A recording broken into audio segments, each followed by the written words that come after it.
하나님 주신 말씀 고린도후서 12장입니다. 고린도후서 12장 11절에서 13절까지 말씀. 한 목소리로 3절밖에 안 되니까 같이 읽도록 하겠습니다. 같이 한 목소리로 읽겠습니다. 시작. 내가 어리석은 자라 하였으나 너희가 억지로 시킨 것이니 나는 너희에게 칭찬을 받아야 마땅하다. 내가 아무것도 아니나 지금 비교하는 사도들보다 조금도 부족하지 아니하리라. 사도의 교관인 것은 내가 너희 가운데서 모든 참음과 표정과 사사와 능력을 행할 것이다. 내 자신이 너희에게 은혜를 주지 아니하기 밖에 다른 그들보다 부족하게 할 것이 무엇이 있느냐. 너희는 나의 인정하지 못한 것을 용서하라. 아멘. 여러분 주세요. 오늘 말씀은 어리석은 자가 되지 마라 이런 말씀을 좀 드리고 싶습니다. 우리 같이 고백합시다. 어리석은 자가 되지 맙시다. 코로나의 원인이 박쥐 이렇다 모주 먹을 것이 없어서 박쥐니까 그게 진실인지 거짓인지 모르겠지만 세계의 많은 바이러스와 질병들은 결국 인간이 자연을 너무 정욕과 욕망대로 사실 다뤘기 때문에 받는 대가지 않을까 하는 생각을 해봅니다.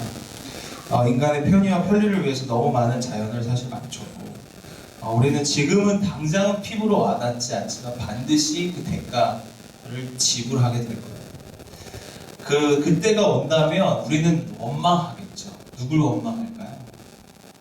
그거를 제대로 못한 정부를 원망하겠고 리더를 원망하겠고 또 결과적으로 하나님을 원망하겠죠. 왜 우리에게 이런 여러분들 우리의 선택으로 인한 대가를 누구를 원망할 순 없습니다. 근데 우리는 인간이 원체 죄인인지라 본인이 선택하고도 그것에 피해를 입었어도 그거에 대해서 본인을 스스로 돌아보지 못하고 누군가에게 책임을 전가하고 회피하는 그 인간의 죄성이 우리 안에 있다라는 거죠. 여러분들 하나님이 만드신 자연 생태계를 깨기 때문에 사실은 어쩌면 그 생태계를 파괴한 것으로 인한 부작용이 수많은 바이러스와 질병이지 않을까라는 생각을 해봅니다. 또 우리의 몸 안에 일어나는 현상도 마찬가지입니다. 우리가 제대로 관리하지 않았고 우리가 제대로 운동하지 않았고 많이 먹었고 그냥 퍼졌고 처잡고 그러다 보니까 생기는 똥배와 뱃살과 이런 건 그냥 우리가 선택한 겁니다. 이거를 나왔다고 누굴 원망합니까? 그렇죠? 제가 가끔 몸을 보면서 원망스럽습니다. 요새 아주 원망스러운데 누굴 원망합니까? 내가 처먹은 거 어떡합니까? 그죠? 뭐라고? 이게 원망스러운 게 한 가지 있다. 내가 장현이처럼 먹었다면 정말 한 방에 폭식으로 밤에 그것도 많이 먹어서 저는 장현이는 그냥 정상적인 자기의 선택에 의한 똥배라고 생각합니다. 그게 우리가 흔히 인격이다. 결국 본인이 선택한 인격이죠. 근데 사실 나는 저 정도 안 먹거든요. 내가 항상 원망스러운 건 나는 그렇게 많이 다들 내가 많이 먹을 거라고 생각하지만 제가 그렇게 등치에 비해서 많이 먹는 건 아니에요. 그렇다고 군것질 하느냐? 그것도 아니거든요. 이게 참 왜 살이 찌는지, 그죠? 근데 누굴 원망하겠습니다. 결국 제가 어느 순간부터 걷질 않더라고요. 활동을 잘 안 하더라고요. 그래서 차를 없애야 되나? 이번 기회에 야곱의 잔금을 차로 팔고 갚아야 되나? 이게 결국 나의 선택에 의한 대가 지불이라는 거죠. 그러니까 우리의 몸의 질병도 마찬가지입니다. 누굴 원망하겠습니까? 하나님 원망할 필요가 없습니다. 결국 우리의 선택에 의한 대가 지불은 우리가 자초한 고난은 겸손하게 받는 것이 신앙인들의 태도인 줄 믿습니다. 아멘? 그렇다고 여러분들 똥배를 겸손하게 받아들여라 이런 얘기는 아닙니다. 근데 대가를 정확히 받아들여라. 선거를 앞두고 있습니다. 근데 선거를 앞두고 있으면서 누가 잘했느니 누구를 끌어내야 한다느니 누가 그동안 못했으니까 이 사람을 뽑아야 되네 진짜 그런 얘기는 안 했으면 좋겠습니다. 너무 우리는 책임 회피. 나는 안 했다 이거죠. 그리고 자꾸 책임을 전가합니다. 우리가 사실은 어떤 결과가 났을 때 그 결과를 나게 한 사람을 찾는 게 아니라 그 결과가 왜 났을까에 대한 사실을 인지하고 내 스스로에 대한 점검이 필요하다는 거죠. 어떤 사건이든 어떤 일이든지 간에 우린 항상 신앙인의 올바른 태도, 건강한 태도는 남에게 어떤 일들, 책임을 전가하고 회피시키는 것이 아니라 내 삶을 돌아보는 능력이 우리에게 필요하다는 거예요. 너무 인간들이 하나님이 만드신 것을 잘 가꿔야 하는데 너무 많이 깨트렸습니다. 지금 일회용품이 평소보다 2배 이상 나온다고 얘기하죠. 많은 사람들은 어쩔 수 없다, 집에 있는데 어떡하냐. 그것도 사실은 핑계입니다. 우리의 선택으로. 이거에 대한 대가지불도 우리는 사실은 그 대가지불을 받을 준비를 사실은 해야 합니다. 어쩌면 철저히 우리는 우리의 선택에 대한 지금도 대가를 지불하고 있을 수도 있습니다. 식습관의 생활 습관이나 이런 것들이 사실은 반자연적인 습관을 이미 가지고 있습니다. 우리가 원래 하나님의 주신 자연은 해가 지면 뭐 해야 되는 거예요? 사람은 자야 합니다. 이게 사실은 어쩌면 하나님이 우리를 창조하시고 그리고 결국 그 하나님의 섭리대로 우리가 움직였다면 우리 몸은 이렇게 되지 않았을 거예요. 그렇죠? 우리가 잘 때 쳐 잘 안 자고 또 일어나야 될 때 쳐 안 일어나고 그러니까 또 아침에 일어나야 되는데 또 늦게 자고 그러니까 수면 부족이고 만성 피로는 여전히 직장인들은 항상 만성 피로고 이런 것들이 사실 우리가 선택한 그러니까 사실은 너무나 당연한 대가라는 거예요. 근데 우리는 그것을 자꾸 원망하고 불만하고 있습니다. 저도 마찬가지죠. 왜 이렇게 피곤해? 내가 어제 일찍 안 자서 그렇습니다. 일찍 잤다면 덜 피곤하겠죠. 왜 이렇게 속이 더부룩해? 어제 밤에 안 처먹었으면 더부룩할 이유가 없죠. 근데 이게 우리는 자꾸 원망스러운 자꾸 행동과 말들을 우리가 너무 자연스럽게 아무렇지도 않게 한다는 거죠. 우리가 받는 이 대가에 대해서 우리는 좀 겸손하게, 성경에서 겸허하게라고 표현합니다. 겸손하게 받아들이는 저와 여러분들 되시길 축복합니다. 아담과 하와 분명 하나님의 법칙을 지켰으면 에덴 동산을 누렸습니다. 법칙을 지키지 않았기 때문에 그거에 대한 대가를 지불하는 거예요. 마찬가지입니다. 인간의 죄악으로 대가는 사망입니다. 죽었어야 해요. 근데 오늘 부활절이잖아요. 예수 그리스도의 십자가 죽으심으로 그가 부활하심으로 우리를 사망에서 생명으로 건지셨습니다. 그것이 우리에게 너무나 큰 은혜라는 거죠. 우리가 당연히 지불해야 될 대가 지불이 사망에서 주님이 스스로 본인이 죽으셔서 우리를 건지셔서 우리를 부활의 생명으로 이끄셨습니다. 그 주님의 은혜가 너무 크다는 거예요.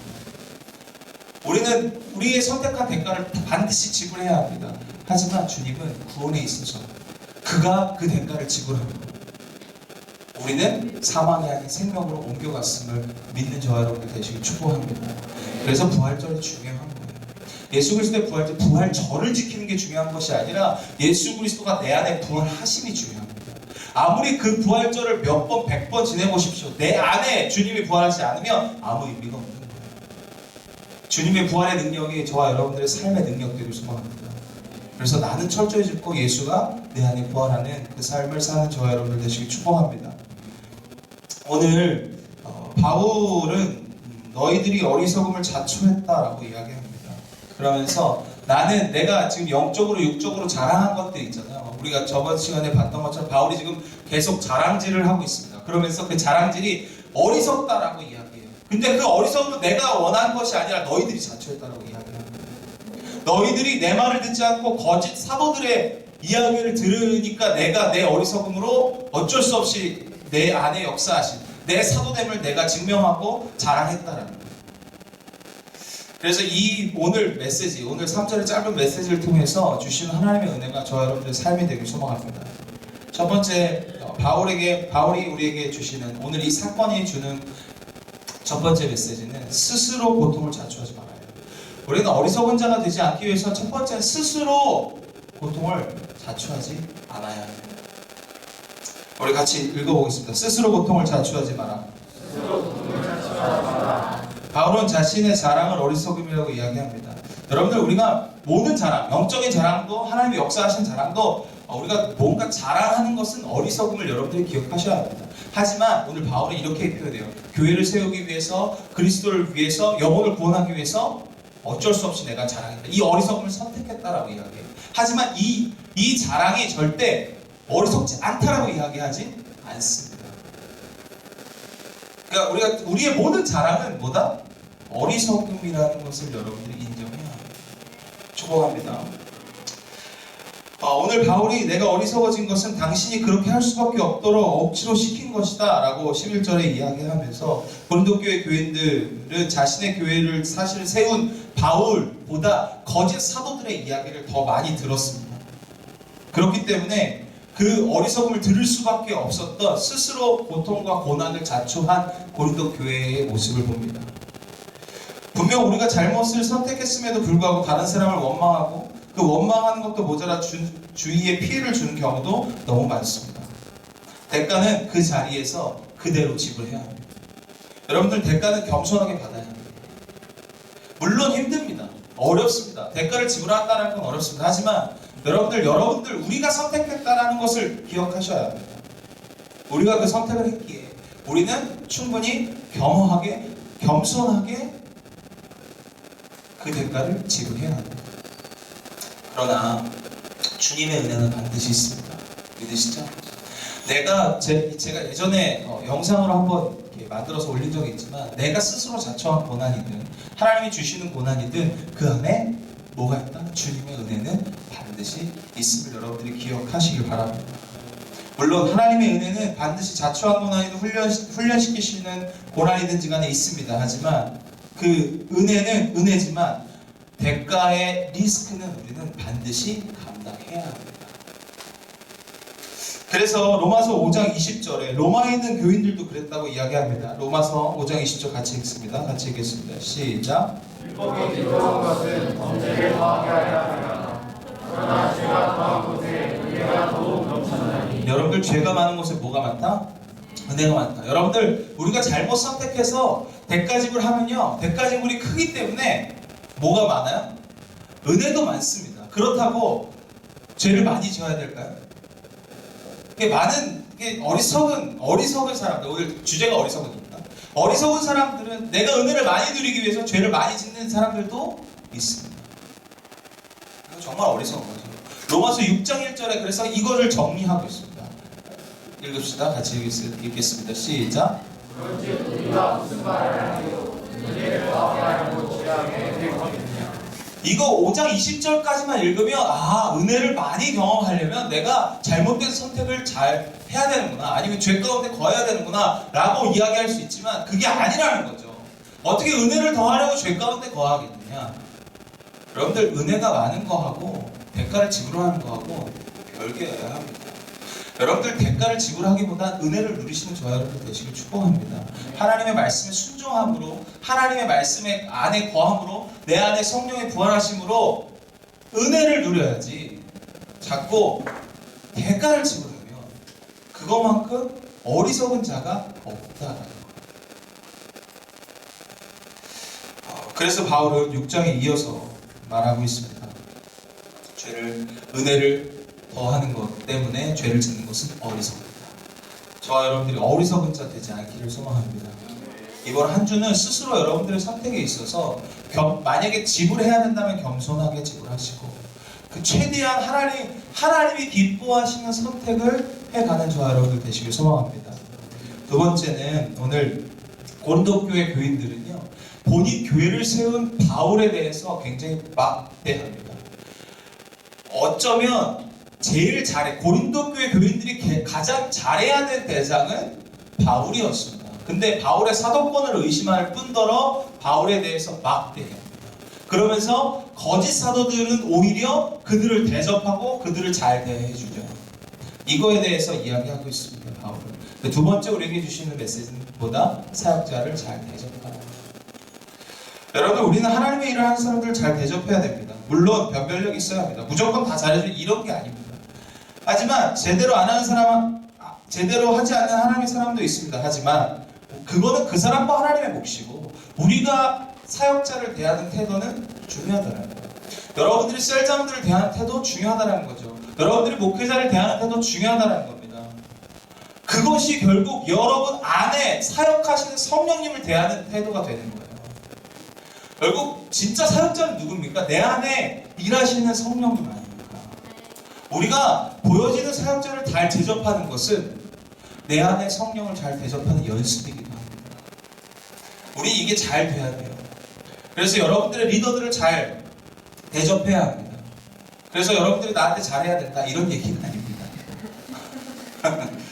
그렇게 가면 참 좋겠지만, 그러니까 니네들이 꼬박꼬박 선물을 가져와라 이런 얘기 아닙니다. 그럼 잘 대접해라 이러면 참 좋겠다. 나도 이런 성경이었으면 참 좋겠네. 너희들의 목회자를 잘 섬기고 좋은 걸 대접하고 좋은 걸 선물로 줘라고 이러면 참 좋겠는데 그건 아니라는 거죠. 결국 우리가 목회자 사역자를 잘 대접하는 이유, 이 대접은 마음으로 대접하라는 겁니다. 이 마음으로 잘 대접해야 되는 이유는 결국 내 안에 계신 성령이 내 안에 사역하시기 때문입니다. 결국 우리가 보여지는 내 리더들, 내 목회자들, 선교사님들, 목회자들, 전도사들 잘 대접해야 되는 이유는 내 안에 살아계셔서 나와 함께 사역하시는 성령을 대접하는 것과 같기 때문입니다. 그래서 우리는 사역자를 잘 대접해야 합니다. 그래서 제가 저희 교회 오시는 목사님들, 전도사님들, 선교사님들 참 최선을 다해서 대접하려 했습니다. 저보다 한참 후배고 한참 그냥 별로 이렇게 잘해주지 않아도 따를 수밖에 없는 위치에 있어도 잘 해줍니다. 왜? 사역자를 잘 대접해야죠. 갈라디아서 6장 6절에 이렇게 표현되어 있습니다. 같이 읽겠습니다. 시작.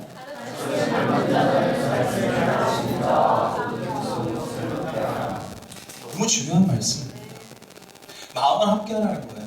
물론 육도 함께 하면 더 좋겠죠. 그렇다고 육을 계속 함께 할 수 없잖아요. 근데 이 말씀은 결국 그와 함께 마음을 함께 해요.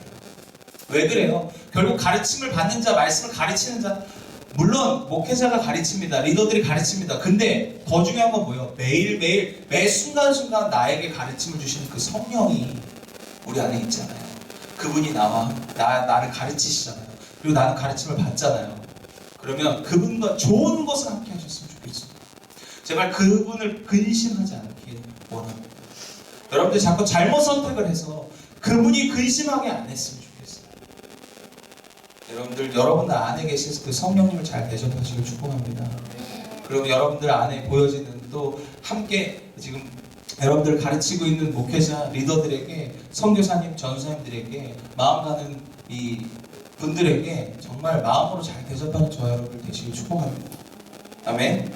구약 시대에도 왕도 제사장을 잘 대접합니다. 한 나라의 왕도 제사장, 하나님의 말씀을 가르치는 자, 대변하는 자에게 잘 대접했습니다. 그러니까 우리가 가져야 할 태도입니다. 그분이 어떤 건 상관없습니다. 저는 우리 교회에 오는 모든 사역자 잘 대접해야 합니다. 믿으시죠? 우리가 지금은 많은 분들이 오시지 않지만 사실은 앞으로는 더 많은 분들이 오실 겁니다. 근데 오실 때 우리는 최선을 다해서 지극히 대접해야 돼요. 왜? 죽게 하듯 하라 했거든요. 우리가 모든 좋은 것을 좀 함께 할 수 있는 저와 여러분들 되시길 축복합니다. 그래서 우리가 다른 교회에서 우리 교회 탐방 올 때도 우리 교회 잘 대접하려고 애를 쓰잖아요. 우리 형편에 맞게. 물론 그렇다고 엄청 무리해서 빗져가면서 대접하진 않지만 최선을 다해서 형편에 맞게 대접하는 것. 그러니까 저와 여러분들 마찬가지입니다. 마음을 함께 하는 것뿐만 아니라 형편에 맞게 함께 좋은 것을 함께 하는 것 너무 중요합니다. 축복합니다. 잘하십시오. 그랬으면 좋겠네요. 잘 좀 하십시다. 여러분 안에 있는 성령께 잘하십시오. 아멘. 이게 본질이잖아요. 물론 목회자, 보여지는 목회자 리더들한테 잘하는 것도 중요하죠. 그거보다 더 중요한 건 여러분 안에 계신 성령님을 정말 잘 대접하십시오. 평생 사람은 배신해도 성령님은 떠나지 않습니다. 믿으시죠? 사람은 이 좀 해서 마음 상하고 조금 틀어지면 떨어질 수 있지만 성령은 여러분이 아무리 더럽고 악하고 추악하고 더러운 죄를 져도 성령 여러분들과 함께 하십니다. 아멘. 그러니까 성령님을 잘 대접하는 저와 여러분들 되시길 소망합니다.